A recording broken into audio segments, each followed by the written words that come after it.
welcome to the stream. We're here. How you doing today, Darren? Yeah, I'm doing good. I was just about to say, okay, first of all, I got a haircut. that happened. My head is now very different from last week. No, you got the powerful CEO short crop. Yeah, I'm gonna be as rich as Steve Jobs. That's the plan. I can't do. My last name's Samson, so all of my self-esteem and hopes and dreams are tied into my hair. But I think you should use the power of the short crop hair in Western business. Well, what I was about to say as well is that, holy crap, cats are quiet. They are silent killers. And it actually scares me sometimes, because I think I know where my kitten is, and then I look there, and he's not there, and he's like behind me, and I don't know how he got there. Yep. You know? Like, I just never, ever hear him move. I'll look somewhere, he's there, look away, look again, and he's just not there, and he's gone. He's just vanished. Sneaky buggers, yeah, that's right, Zofia, yeah. It makes sense. It makes sense. How cat's so bad. And Delphia, good morning, by the way. Just want to say what's up. I want a cat. But we're moving soon, and unfortunately, the place we're moving to doesn't allow pets and cats. Yeah, I know. So, but one day. One day. The moving's still exciting. So it's been a busy week. Yeah. Yeah, the movie's exciting. So it's been a busy week with all sorts of things. And I was gonna say, sorry, with your hair being shorter. It's also like hot as F everywhere on the planet. So I think having short hair is, my long hair is kind of not doing it. No business. Anyway, so but you're not here to talk about our hair. No. That's moving. We're here to talk about games and fantasy monsters and other things related to those domains of interest and art and so on. So Darren, what unless there's something you want to go to tangent for before getting to business. No, actually no, more importantly, Zilpa's just said that she's going camping for 2 weeks and is going to miss us. Oh, that's really sweet. Can't you just get it on your phone? Well, Can't you be antisocial? Be like, sorry guys, I got catch this really important stream and just sit there in the forest on your phone. No, please don't do that. No, please enjoy your nature and camping and escape the digital world. Yeah. Enjoy your nature. Or counting. It's okay to not be on the computer all the time. I go out of my way to like treat my text messages from people like they're messages in the old days. Like I'll give a message 2 or 3 days to simmer before I respond. Wait, really? But then I'll give a thoughtful response. Depends on the context and the situation. You know what I mean? Yeah. But I think I think it depends on the thing. If someone's like, "Hey, are you good? Do you want to go to a thing tonight?" Of course, I'll respond immediately. But if it's someone who wants to talk about something that requires some thought, I'll give it a day or two and then give a thoughtful response. And I think that's okay. Oh, Kurt, we're losing you a little bit. Sometimes we're losing you sometimes. Maybe that is the VPN if you've still got it on. Do you? I do not. I have turned it off. Okay, then maybe shut it back on again then. Okay, so first I actually want to begin with a YouTube review, YouTube comment review. Anyway, let me switch screens. Let's do it. Bring on the YouTube comment. So 10 days ago, so it's 2 videos ago, this was our stream on art and layout, where we discussed like the behind the scenes about the issues with the layout and things like that. I think. Wait, was that then? What, new layout, book layout? That was last. No, we were discussing like naming the chapters and things like that. And it's our old buddy Tuap. He said, "Great stream as usual. The layout artist information was super interesting. I love when you share about the broader process as well as the writing process." And I said thanks. Thank you. Those kind of comments help me decide what to put on stream. And then we also had a intense discussion about what did he say? He said, "Funny enough, watching you talk about D&D's new strategy while downloading the remastered Neverwinter's Nights 2, and he claimed that's the best game of all time." And then I had a claim that no, there's other games that are better than that game, even though it's a very good game. What's your best game of all time, Kurt? My best video game of all time? Yeah, video game of all time, yeah. Oh god, that's a hard question to answer. So on the spot? I guess if I'm being if I'm being honest with myself, Mhm. like a game that I played a lot of and just thought of one of the first work of arts I played, it would probably be a tie between Final Fantasy VI Hell yeah. and Wind Waker. Ooh, I don't know Wind Waker as well. Legend of Zelda, Wind Waker. Final Fantasy 10 It's for my. Chrissy. That makes sense. Tell me about Wind Waker, actually. Sorry, I interrupted you. No, yeah. Well, Legend of Zelda Wind Waker is just. It's a brilliant Legend it's a Zelda game. Okay. Yeah, it's cel shaded, and so it just utilizes the art style so well, and it's kind of cartoony, and so I think that kind of put people off to it. But I loved it because it felt so fucking. It feels so fluid in the way it handled mechanics and the limitations of the system, because it had like a sailing mechanic. So it had no loading screens. You would just like sail to a new area, but the loading screen was like sailing. Smart. It was dope, and the combat was great. And spoiler alert, Are you ever gonna play it? I mean, I'll play it, but I don't care about spoilers for it. That's fine. Spoiler alert about Wind Waker. So it's like a new Legend of Zelda based in a flooded world, but it reveals that it's actually a continuation of previous Legends of Zelda, right? Cool. It's based in the same world, just the world is like post-apocalyptic kind of thing. That's nice. Like, oh god, it's so good. So it makes sense. You go ahead. I would say Marco Desune says Sudoku 2 is always my go. I haven't played that game, but Suikoden, is that PlayStation 1? PlayStation 1 or PlayStation 2? That's PlayStation 1, right? That's like old school PlayStation. I remember. Twilight Princess is best, says Zelfia, and Dig says, Final Fantasy X, Breath of the Wild, Nier Automata maybe. I always go to what I call the great twos of like the early 2000s, which would be Sonic the Hedgehog 2, Baldur's Gate 2, Diablo 2, Age of Empires 2, Tomb Raider 2, Counter-Strike 2. Like, there was this age where people started innovating in genres, like creating genres of video games. And then when they made the second one, they just nailed it, you know? And that kind of era for me it's just full of all-time greats, which is crazy. Yeah. Sequels were good back then, you know? It was the best thing ever. Yeah. So you were a Genesis... You had a Genesis, PlayStation, and console. I wish, dude. I would play Sega Genesis games around my friend's house. I later got a PS2, never had a PlayStation. My uncle had one, but I had a PC. And I played Sonic on PC. And I played all those games on PC, yeah.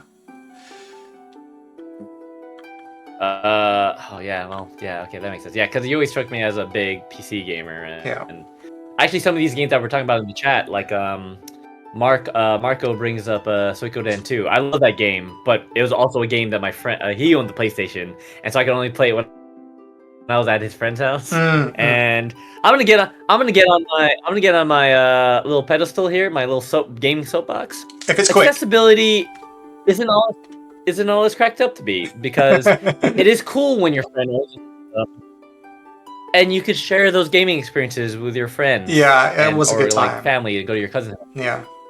And then, but the thing is, when everyone has their game on their phone or whatever, yeah, you can play the game, but it just like game developers to make things. We're losing you, Kurt. Sometimes. So, yeah. I don't know if we can reset your Discord. Yeah. Let's reset your Discord call and then see if that's any better. Okay, I'll set the Discord. Yeah. But what I'd say as well is to that, like, I played the entirety of whole games at friends' houses, and it was the best. Let's just hope this is any better. Yeah. All right. So thank you to Tuap for that comment on the YouTube channel that sent us some 10-minute divergence, and he has another comment from the next video as well, where we gave the book preview away. Oh wait, we got some more chatter in the chat. Was it? Sylvie says old box CD games for the PC. Yeah, that's funny, in the cereal box. And then Marco says, on the other hand, accessibility is ensuring we preserve a lot of games too. Right, that's true. Yeah, I mean, everywhere. Yeah. I guess I'm talking about new, like, I love that. I love game archiving and all that stuff. I guess I'm talking about the game accessibility of, like, monetizing it and making like freemium type games, which is becoming the norm. So I guess I'm critical of that. Yeah. But yes, I agree with that. I do agree with accessibility helping preserve the history of gaming more than the game companies themselves are. Right. Anyway, sorry, go ahead. Our news video where we previewed I love that the whole book. Two episodes. The layout looks great. I wish we could have the full 350 pages. Yeah, me too, mate. It's not done yet. Oh, he wants the full 350 page version. Oh, right, because I was talking about how the book was going to be too big as it was. And it would be 350 pages, yeah. Oh. No, you don't want that to up, honestly. It's too big. Yeah, I think that's one of the things where you think you want it, but you don't. Then again, famous game developers have said that and regretted it, so I could be wrong. The new art is also great. Love the chariot especially. That's you, Chrissy. He loves the chariot especially. I love the idea of the artifacts unlocking abilities as you learn more about them. Makes them seem much more ancient and powerful. Yeah, I'm thinking I'm going to try and lean into that, which we'll talk more about today, I think. Go on, Kurt, what were you going to say? Oh, I just wanted to say, what was the name of the YouTube commenter? 2app 1895, so they're quite old. Yeah. So, wait, what 2app 1985? 1895. Oh, 1895. Oh, yeah, there it goes. That's good. Thank you, Senpai. No, yeah, it's good that they know that the artist for that item is in the chat. So they saw your praise, so they're very happy. And then Marco says in the chat, back in our day, we had to go adventure for our legendary items, not go to the arcane casino. Yeah, exactly. You gotta earn that shit. All right. You know, next on the agenda is I just wanted to show you this map draft because it's so freaking good. So this is where we were last week. We had just a map with names on it and some icons. And you're like, yeah, that's pretty good, but you have no idea how much better it could be. Well, I'm about to show you. This is the new draft. I gotta enhance my screen size. Yeah, enhance. So, and I'm going to flash between them here. So before, after, and it's just filling in all the space with stuff. Just makes it so dense. And now when we zoom in, it's like, oh yeah, here's Cal Dunham with the hills and there's these the farms here. There's Caerphilly with the marketing houses outside of it. There's the hills. There's the Argyle Forest. There's the River Tamases, the River Victrix. The roads, the Roman roads have double lines, and the Varlic paths have single lines, which is a great touch. We have all the forests. Look at Dinner Sequoia. It looks amazing. We have the tree homes. We have all the forests. We have the Caernamons built into the cityside, mountainside. Sorry. We did end up switching the locations of Caernarmon's Talok and the hot springs, which are called Finn Honai Duraik, which is the Dragon's Waters. Yeah, it just looks awesome when it's all filled in and there's just stuff everywhere. In fact, the artist has said that this is one of the favourite world maps that she's worked on. She's like really enjoyed it. And the next version is going to have colour. So yeah. Did she just say she likes it because of the detailing she could do? I think so. I think I'm curious. I reckon it's because there's a lot on it. Like we spent 5 years fleshing out this world, right? Whereas I think she does a lot of maps for people's D&D campaigns and for books, and most books don't have the detailing that J.R.R. Tolkien's maps do. For example, there's usually just a few cities here and there and that kind of thing. I see. So I think she's really enjoyed that. Yeah. No, that's good to hear. Yeah, I mean, obviously, we're trying to take a literal page from Big Daddy Tolkien, and you know, he's the goat of like world building. You can't he's like basically untouchable. Yeah. But you do your best to walk in the path of like what does it mean to create a logic for your world, and I think that's where a lot of this stuff comes from. And I gave her as well, like, it's hard to I think what also helped as well is I gave her specific references from, you know, our art for each of the clanlands to show them that these peoples are different cultures, right? And they have different architectural styles, so that she could do custom icons for each location. And like even the Penlevy, they have like the ruins and the skull mounds in here as well, because I gave her all those details for everything. So I was curious about how you guys went about deciding the icon. So it's cool, that you gave her that detail. What did the Northern Island, the you want to say Penavonk cat? Actually, they're changing. So the feedback I gave. Oh, so they have stone roundhouses, right, like this. Okay. Although actually, that's only used in one location, funny enough, because the rest of them are forts. So I don't know if is that something I could change. I don't know. But my key feedback here is that I don't want these grass details. It's just the little things, but these grass details don't belong because it just implies that they're grassy places when they're not. They're rocky. So I've just asked her to change it to some kind of rocky, craggy effect instead. Lucky. Yeah, and that should make a difference.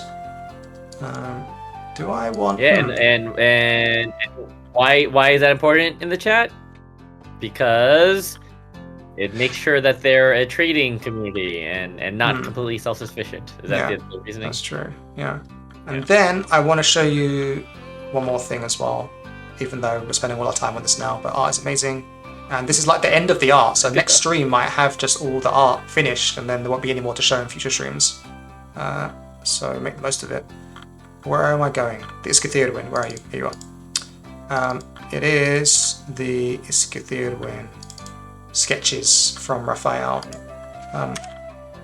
Sketch A. Sketch B. Oh, Sketch B, sorry. And I actually gave him a lot of references from Princess Mononoke. Oh, sure. Yeah. Yeah. Yeah, I can see that. And then Sketch C. And in the end, I kind of made like a hybrid version. Wait, where's the... Oh, shoot, is it not here? Is it here? No. Oh, so I made a custom version to show him of like an amalgamation of them and made some changes to it for him to use. Yeah, I guess I'll show it more next week when it's finished, actually. Let's leave it there. Yeah, but there's some sketches, yeah. I mean, I like what I'm seeing so far. Yeah, man, it's cool. All right, so we'll actually get started, shall we? We are working on items, and last week we were doing the game board. And last night I was thinking to myself about it, actually, and I remember last time on stream you were like, does this do anything crazy? Like, does it dictate battles in the world? And I said no to that, but I was thinking about it more last night. I was thinking, even though it's cool that it plays itself and it can mean you can always win, I feel like it should. It's a legendary artifact made by a demigod Fae, right? It should do something else. And I was thinking, like, for example, maybe the loser can't use magic for a day, but only if they're mortal. Like, I feel like it'd be too powerful if that afflicts upon a god or something like that. But I'd be like, maybe they're playing with a game board and they don't know the power that it has, like they don't experience the effects of it as much. But if a mortal loses at this game, there's some kind of horrible repercussion for them. Initial thought was that they die, but then I thought maybe that'd be too easy just to kill people. Yeah. Can I make a suggestion? Yes, please. That's why you're here. What if it enforces whatever wager the two decide on? Yeah. That could be a thing, magic, but it's magical. I like that, but my issue is it's too close to the Oath Skull, I feel like. No, but it's different from the Oath Skull because the Oath Skull is like a promise that you won't do something. But this is like, if I win, I get this. If you win, it's you not get promise this. you won't do something. It's any promise that you say upon it. It's any oath. So, I mean, what you just said could apply to the Oath Skull anyway. Like, you could wager something on that. You think so? Yeah, you could just make an oath. I would give you this if you beat me at this game. And then if you beat me at the game, then you have to do it. Otherwise, the Oath Skull will come for you. Yeah. It has the same functionality. Yeah, but the one is possessed by a demon spirit, and this could just be a weird. Your call. I'm okay. I mean, it does fit the story. So you're saying that it would compel you to do it, like you'd be forced to do it. Yeah, like you can't not. Once you've decided on it, it is also a kind of a contract, which fits in with the lore anyway, and it's fine for multiple cultures to have this, but it's in a different way, right? There's like a stake where playing the game. Sorry, I'm reading chat. It's making me laugh, but we'll get to that in a second. You finish your thought. Okay. I said finish your thought. Immediately reads chat instead. Yeah, I'm finishing my thought. So, well, yeah, I got ADHD, man. So you gotta, okay. It also creates this interesting tension, right? Like, it's similar to the idea of the Grim Reaper. Skull, Grim Reaper playing chess game, right? It's Yeah. evocative of that. It's not quite the same either, Right. right? Playing chess against a Grim Reaper is a thing, but it's not quite the same thing. But playing a game with a god and then whatever the outcome is has to be decided by it. I think that's interesting. That's true. And if the god's compelled by it as variable. well, then and I think do something with it. Yeah. Yeah, exactly. I don't feel like the Oath Skull. I don't think a god would care about the ghost in the Oath Skull. They could just like destroy the creature, right? Yeah. This is like a weird, like ever child compelled, like you just like reality just warps in this way to it. Yeah. It's almost like a wish spell that can only be engaged with if someone is willing to like play you in the match. I mean, we gotta work it out a little bit because maybe it's like, hey, Darren, if you win, you get $1 million. If I win, I get $1 million. Like there has to be stakes somehow, right? You know, but I think that, and it also makes for compelling like storytelling. I think. Does it? Somehow. Are you suggesting there's a magical effect, or is it compels the person to do something? I'm suggesting that there's like a magical effect attached to it somehow. Right. But we have to knock out what that is. Like, can it fabricate things? Maybe, maybe not. Does it just like change your psychology about it? Like, if I win, I get your daughter's hand in marriage, and if you win, I have to kill myself. And then if I lose, I'm like, okay, well, I guess I'm killing myself, and like just feel no remorse about it. Like I immediately take my knife out and like stab myself, kind of thing. Yeah. Like without even thinking about it, just magically compelled to kill myself, kind of thing. Yeah. I know it still feels close to the Oath Skull, but I can see how it's different. We have to make it different somehow.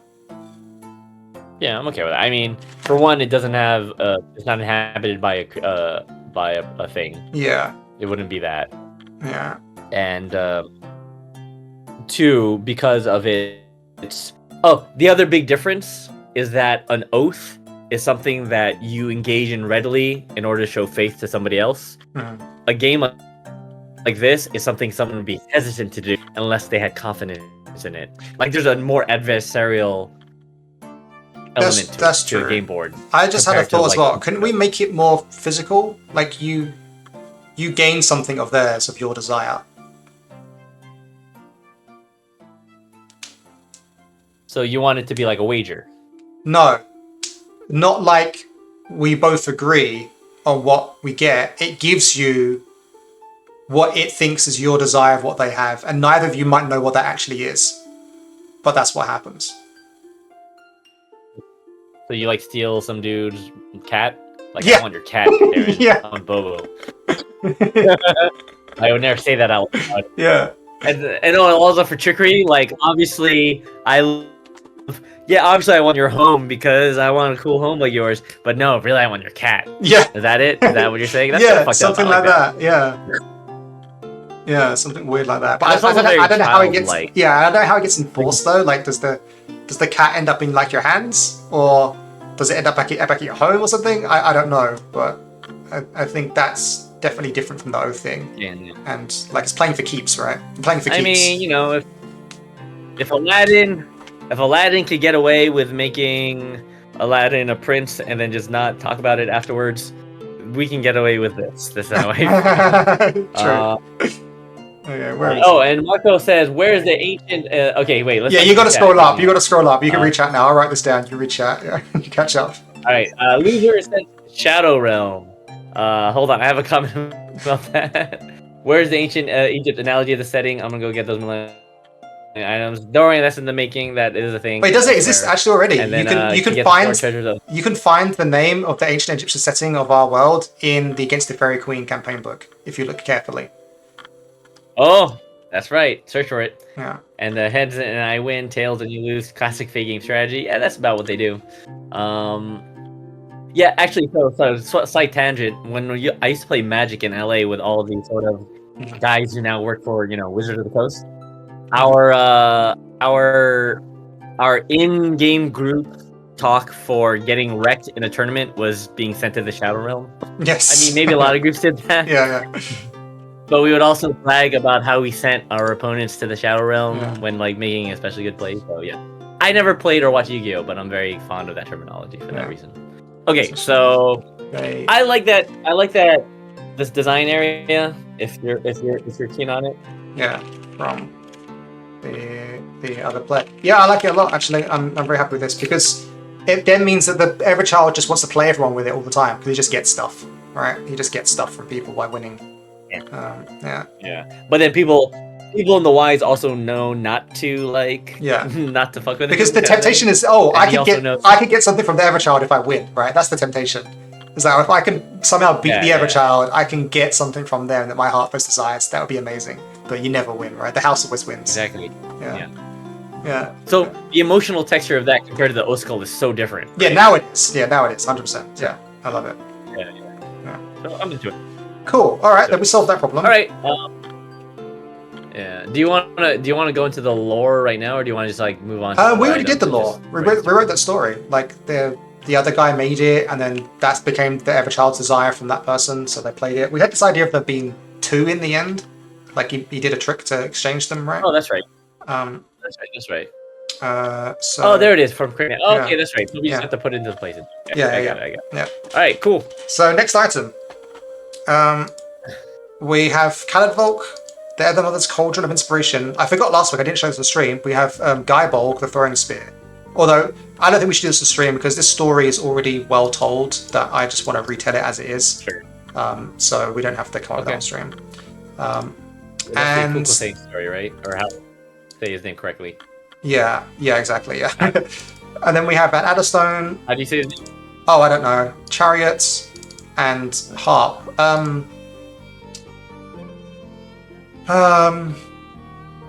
Chat knows. Hi. Yeah. I like talking. Okay, so we're talking about which item to talk about next, right? Yes. Yeah. My vote would be for either chariot or the harp. Okay, let's do the harp. Harp is done. Harp it is. The name of what now? The hero, the Irish hero who owned Guybolg, the throwing spear. Is it McCall? I'm thinking it's. No, wasn't it? McCullin? Was it not Cuchulainn? Yeah, Cuchulainn. Yeah, Cuchulainn. Is that him? That's it. Yeah. Cuchulainn. Yeah, I'm sure I'm saying it incorrectly. I'm terrible with saying all kinds of names. Oh no, Kurt's become a harp. Whoops. Okay. All right. It's all good. Okay, so the harp.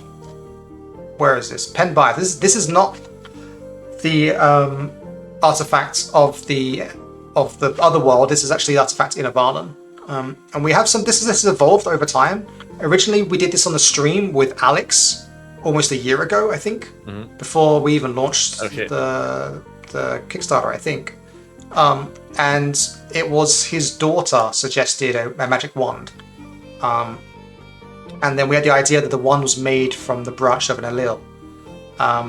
And I was kind of looking. I realized we didn't have anything magical, and also, anything related to music. And Avalon should be a place of song, so we ended up changing the wand idea to be a harp, which is also made of wood, and making that magical instead. So what notes we have is we have wands give you spells and help spellcasters cast them, obviously. It had something to do with air magic, was an idea, because of breeze and wind and trees. We wrote down here, Elil giving up a piece of themselves, a part of their wooden body, to make this thing. And then, what did I say recently? A particular powerful fae gave a piece of themselves to a legendary hero because blank. The hero helped the groves and the fae, the hero helped the fae and the fae gave it to them to honor them. Literally a piece of herself that we can say must grow back. We wonder if that's okay with the Evermother. I'm going to say that it is. We don't have to care about that, I don't think. And the last thing I said is the harp empowers spells that are cast while playing it. Perhaps something to do with concentration magic, because that is something I played in before for bards and music. The idea that music helps you maintain spells that require concentration somehow. Yeah. So what is this harp? The key question is why? What's the story that ended up for it being created, and what does it do? Yeah. Yes, Dagda had a magical harp. I'm avoiding that. Yeah. Okay, so you're avoiding it. Okay. Yeah. But why avoid it? Because from what I know, the magical harp didn't do much except fly around to his grasp. And also, we now have Dagda in the world, and he's in a different court. And I don't want to place his... I mean, we could place his harp here if we wanted to, but it doesn't quite fit the artwork now either. It's just... Sylvia's calling us out. The harp so much. Yeah, I'm sure it did. But I think that's also part of it as well. Lay it on us. It's too big. That harp is too big for this artifact. Yeah. Control emotions with it. So what I do think we should do, I don't mind giving Dagda, I mean, if there's space to go back and just give him a harp. Somewhere. Dagda had lots of things. Just yeah, he had lots of things though. Yeah, for sure. So people get it. You can control emotions with it. That's fun. Yeah. It was also used. Let's see here. It was also he used it when the men were going to battle, I guess, to forget their fear. Oh, so that's how you control their emotions. It made them like improve their morale and thought of nothing but honor and bloodlust. Yeah, that's pretty good. But I do agree with you that if this has a function on Ovalin and you need it to be part of Penbai's court, it's fine to make this a different harp, and then to give Dagda thing. You know, like there could be more than one harp in the world. Yeah, which I'm okay with. But unless you think we're remiss in not describing harp here. I mean, I could just take some of, like you said, the control emotions things is a good idea, and like we could just take parts of it and put it into here. Like it doesn't have to be Dagda's harp; it could just be inspired by it. Zilphia notes that after his harp was stolen and hanged to take it back, he used the harp to make the thieves fall asleep so he could make his escape. Oh, I didn't know that. That's really interesting. That yeah. So basically, he can control mental states, and he can do it by itself as well. Is what you're saying? It was just like real harps. Yeah, just like real harps. Yeah. Have you ever played a real harp? Yeah, I have. Next to a real harp? Well, one of my girlfriends was a harpist. Yeah, they're really cool. Really? Oh, yeah. Don't tell Jasmine that. I'm sorry. Yeah. No, just kidding. No, harps are and I wish much like many instruments, I wish I had a harp, but they're massive though. They're so freaking big. Yeah, tiny ones too. There are tiny ones. And I imagine this isn't like doesn't have to be a massive harp either, right? No, this is like it fits on your back kind of size. So it's big, but it's not huge. And also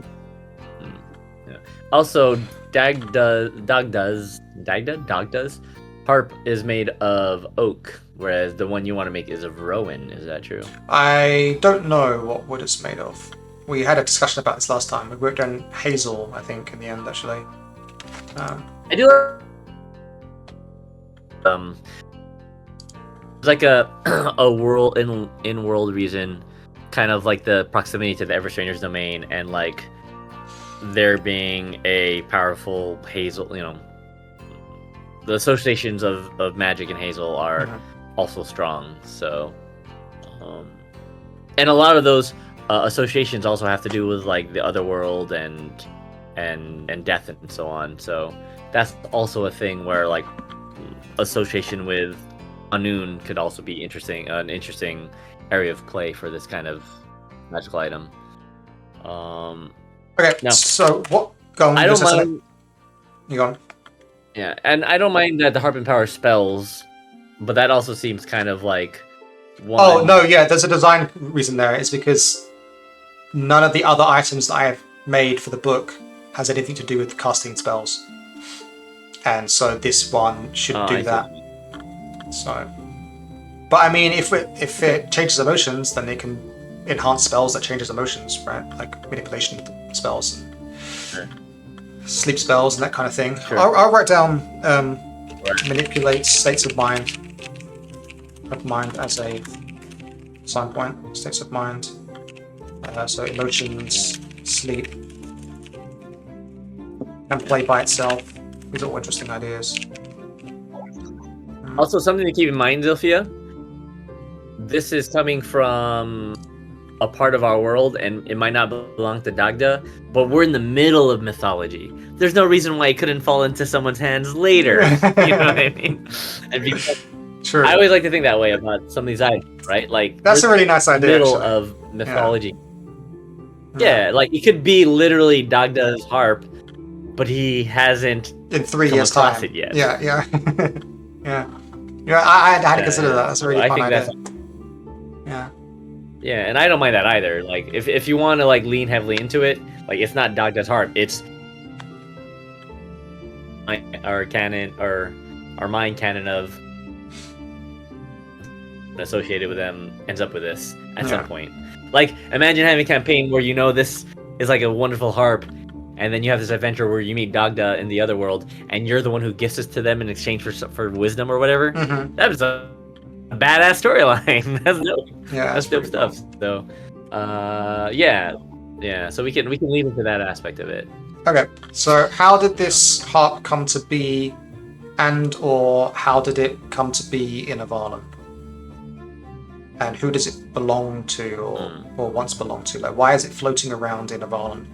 And where can you find it? Is what we're wondering. Let's see here. Some obvious things could be like an Elil or a Dryadic type creature that fell in love with like a mortal that, like, you know, it's like the Narcissus myth, Narcissus myth, and rejected her, and so she like monkey paws wishes that she could like appeal to his emotions and make him love her, and wish granted, they fucking murder the Lil and turn her into a harp. And that's how he makes fall in love. That's dark, but also that's cool. I mean, I'm sure I'm piecing together different mythologies for that. I mean, I kind of like that idea. It's messed up, and then it also solves the problem that we were wondering last year, which is if it's a Lil giving up a piece of themselves, then why don't all Lil do this? And that kind of solves that problem because they're dead. And it could also be, and also be a Lil working with like because it's made of hazel, right? Yeah. And so it could be that association with the Everstranger. So it could be an artifact of the Penbithe, but it's sort of a collaboration with like a Fey trickster from like the Everstranger's domain or something. They're like, all right, well, fuck, this is what you want. This is how you get it, like from the House of Doom. Thing. Yeah. But yeah, up to you. But it's kind of. I mean, we have start to it, like but, we have houses of like love and beauty in the Mother's Court, so it could be a wish of those as well. Cool. Actually, I kind of like that idea, dude.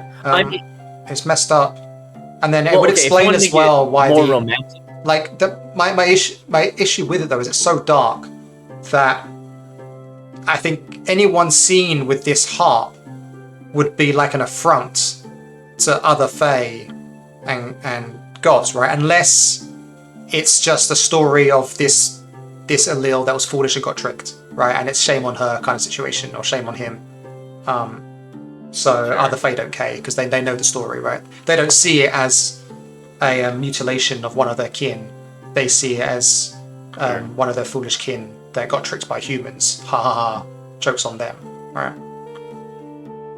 But there's. I feel like there's. So you could give it one of two different textures. One is that the sort of like moral tale of like, be careful what you wish for, and also don't like sacrifice yourself for your love. But if you want to make it more romantic, the romantic arrow would be like she dies of heartbreak or something, like in the prime of beauty because she can't have what she wants, but you know, to give her what she truly wants after she like her spirit passes on to reincarnation or something, they reform her into a harp. Like there's a romantic aspect to it that you can also use. I like the dark aspect. Yeah, I like the dark aspect too, and I think it shows as well, like, you know, mankind's, like, you know, that mankind isn't to be trusted sometimes as well for the Fae. Even the Fae can think themselves as smart and wise, but the humans aren't to be trusted as well, because.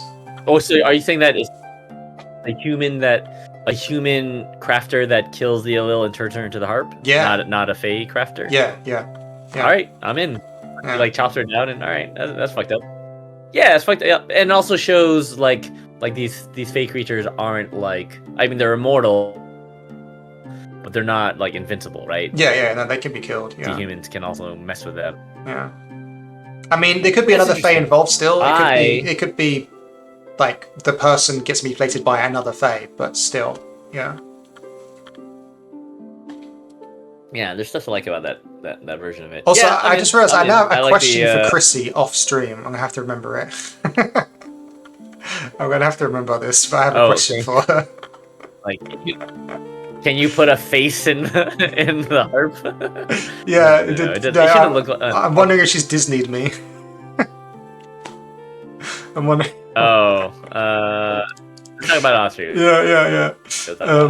Okay. All right, I like the story. So, what's the story, Kurt? Tell me, and I'm going to write it down. So the story is that there is an Alil who fell in love with a mortal. Yeah. Mortal musician. But he's so like in touch with beauty that he's the unusual mortal that would like sort of like ward off his advances or whatever, right? Sorry, you're cutting out on me. She seeks a way to sort of. Sorry. You said I got. Hear me now? Yeah. The Alil who fell in love with the mortal, and then you said a bunch of stuff that I missed. You should write it. You write it, and I read it. Yeah, we got it. Yeah. Nailed it. Yeah. Same. We had the same idea at the same time. Like, wait, there's a better way of doing this. Yeah. A mortal bard/musician. Yeah, I'm wondering if like she already started giving him pieces of herself to give him the idea. Like, did she give like a piece of her like finger or hair as a plectrum or something like that? You know, did she use a strand of her hair as like a lute string, and like her just handing him these things and he realized how amazing they are, gave him the idea. Oh shit, I can make a really awesome instrument for my whole body, right? Yeah, and he kind of. Oh shit! So you're the giving tree. You basically want to giving tree her. Do you know what the giving tree is? It rings a bell. It's the giving tree. Giving tree is a Shel Silverstein story for kids, where it's like a tree that keeps giving to a young boy, and as he grows up, he keeps giving up pieces of himself until like one, he acts as like a swing, and then something for a toy or whatever. I forget the exact details. But by the end, he needs like bark for a horn, and he just gives himself up. And it shows the bittersweet, noble sacrifice of the tree. But a lot of like people now sort of, it hasn't aged so well because people are just kind of treated as like toxic giving kind of thing. Yeah, in the end, doesn't he cut the tree down to build a house? Isn't that what he does? He cuts the tree down to build a house. Basically. Yeah. So yeah, we're doing that story. Yeah, I like it. Yeah, he doesn't pay her mind. She starts giving up pieces, etc. A la I'll write it down. The giving tree with a different moral. Oh no, let's do. I'm trying giving tree with a different moral test. Yeah. Cool, I really like that. And then he gets the idea. Yeah, and these things, and they are magical and make his music better. Yeah. And then he gets the cold idea of turning her into a harp and kills her. Yeah. And does she do it willingly? Yeah. I mean, I don't. Yeah, I mean, he doesn't have to kill her. Yeah. Like, it can be this texture of like he doesn't actually care about it. He cares about only this thing that he cares about, which is like what he does for his music career, right? Yeah. And then she agrees, right? So she dies for it, right? Yeah. And she agrees. It's basically a cautionary tale. Yeah. Basically a cautionary tale. Yeah. Cool. No, I like it. No, I'm actually really happy with that. Yeah. And then we'll do something to do with spells and manipulate my states of mind and stuff. Thanks, Shel. Shel Silver. Yeah. So that's that then. I could be wrong. The giving. Yeah, Shell Silver Sea. It is Shell Silver Sea. Yeah. Cool. Good job. All right, Kurt. we did it. All right, Yeah, that's nice. a good one. We have 8 more minutes for one more thing. Oh yeah. Well, we could pick another item to work on. Was it when you said chariot? What's next? I did say chariot. Yeah, I did say chariot. But I don't know if we'd be able to finish that in time. No, we don't want to finish anything like in time, but we can work on it. That's fair. All right, let's talk about the chariot. I mean, the chariot actually is kind of pretty easy. I know what it is and what it does already. This is the chariot of Morgan Movin Voward. At least that's what's inspired by anyway, from the British Annals. It is faster than any chariot and able to travel great distances. In our world, this is the chariot that the Everfather used to slay the Dryad. It was It was pulled by the Dark Wind, so it's a flying chariot. It flies through the sky, being pulled by giant eagles. And our bird boys. Yeah, despite its sturdy structure and protection from the riders, it is lightweight, making it faster than any other chariot and able to be pulled through the air by the giant eagles. It can also travel to a location you've been to before in an instant. The only thing that's now missing is, like, where did this chariot come from, I suppose, and where is it now? Like, this is the artifact that's in the other world. This is still in the court of the Everfather. So the question is, like, where did it come from? And then how might heroes gain access to it today? Like, why might they get it? Yeah. So the question of where did it come from needs to be it's answered in the context that it's pre everyone's, right? Yeah. So its origin, if the origins are divine, it's a different kind of divinity. Or forged by the Everfather himself. By his craft, life. And maybe he did it. Yeah.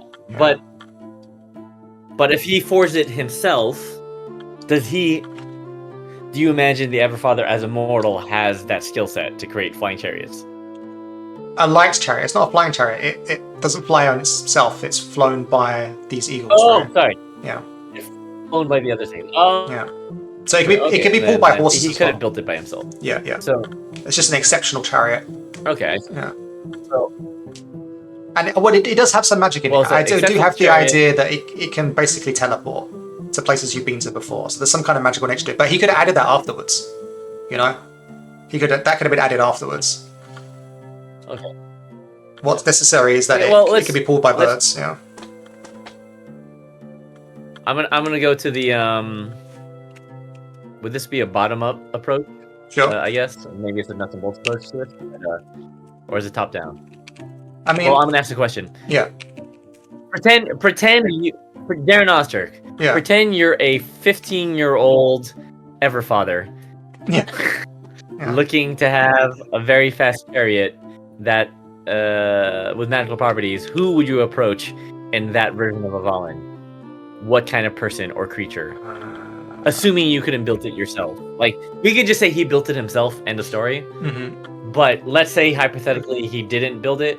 What kind of person would a 20-year-old mortal Everfather, before they've slain their first Erddrag, who would they approach in order to build it? I don't think there's a supernatural being that they can approach. Okay. I mean, there's magic users, right? There are magic users. Hags, witches. I think that he would have gone to a mentor. I think that some kind of wise man, woman figure, great crafter. Marco has a fun idea. I'm not sure if you'll greenlight it, but I want to read it on stream because I think it's funny. Marco Desum says it was built by the goose god, or a naughty bird that got polymorphed into a chariot as punishment. so bird like, but see, so that's the issue we're talking about. It can't be a godly source, because the gods were the Fithra. So they would just eat you if they didn't like you, as opposed to having this ability. I mean, the polymorph bird isn't a bad idea. Except, I don't know why then. These birds are smart. they would know. I don't know why they would pull this chariot unless unless it was Greg and everyone hates Greg, Yeah. I mean, it could be a bird wizard. It's like bird Icarus and Daedalus. Yeah. He was just like, no, I'm gonna turn my I think I prefer the situation where there's a problem to be solved, and the mortal version of the Everfather is trying to kill these dragons, but they freaking fly, and it's his quest is to slay this thing, like a Hercules type. Yeah, and he goes through an ordeal. One of the ordeals is getting these birds on his side so that they would actually pull the chariot in the first place. The other part is getting like the sacred wood that this thing can be made of that's magical. The third part is finding the mentor and convincing them to help him craft the chariot, right? Then he has to find the dragon, and then he has to slay it. Like, I think it's part of a bigger narrative of him solving a problem. And the problem he has to solve is, how do I fly around these things and kill it? And the solution he finds is get these birds to put a chariot, or I have to make a chariot. So that's what I like, anyway. Got it. So, okay. So you're saying then a mentor type person. Some kind of elder, wise figure, yeah. And maybe cool. They're in the forest. Like maybe that's how because we know that the Evermother and Everfather have this weird connection. Oh, sorry, like a bigger bond between them. And so maybe he went down there to find this magical woods, and there's some kind of connection. Like I don't know. Yeah. I mean, I'm kind of on the same track as you because the Evermother, she had to build in order to defeat the Isakirthuin, had to create the cauldron, right? Mm-hmm. The cauldron is shoot! It's made of metal. I mean, the cauldron's made of metal. Sure. Yeah. So could it have the same maker or no? I'm thinking it's like an exchange. Like the metals are from the mountains. Like most of them are mining in Nirvana's done in the mountains, and all the best metalsmiths are in the mountains. I see what you mean. And the chariot's made of wood, and all the best carpenters are in the forest. So it could have been an exchange. So it was like an ancient exchange between their tribes to like help each other defeat to make something. To come up with their own plans to print it. I'm in. Let's do this. I know we've already made the story, but we haven't done the cauldron yet. So we can do this exchange in this section of the book and talk about that there. Yeah. Sure. Yeah, I like that. And so they basically, maybe there's like a smith in the Everfather's tribe, and like a chariot builder or something, craftsperson in the Evermother's tribe, and it ended up being like an exchange or collaboration of materials or design ability. Everfather went to the forests to find an elder carpenter. Did so in Dune's tribe. She went to the mountains to find an elder smith to craft cauldron,